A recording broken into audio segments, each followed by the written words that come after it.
Turn the engine around. We're on this end here is the end with the magneto, so it actually sticks out a little bit further. I can't really get on the shaft because I've got no way to turn it from the other end. There's no keyway. I don't want to mark the shaft. So we're going to turn this we've got it torqued up, but not torqued up completely, just enough to hold it in the keyway. So we're just going to go ahead and turn it here and see what we've got for runoff.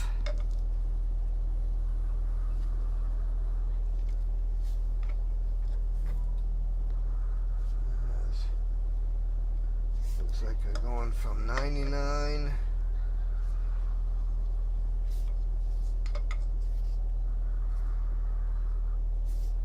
and a half at 0. 0 to 5, so it looks like 5 thousandths. That's the 0. There's 5 thousandths.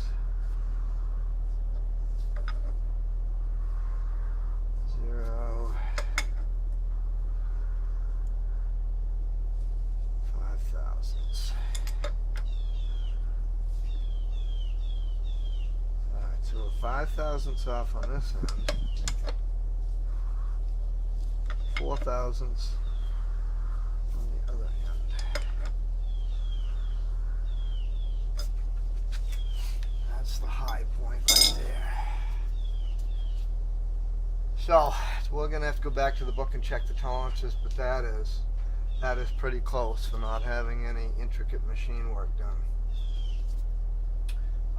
What I can do is I can shock the shaft, find the high point, take this off, and with a brass hammer I can hit on the end of the shaft, which can cork it just a little bit. If it's in the webs on the inside, there's really not much I can do other than the web going this way. It'll have nothing to do with the web going this way.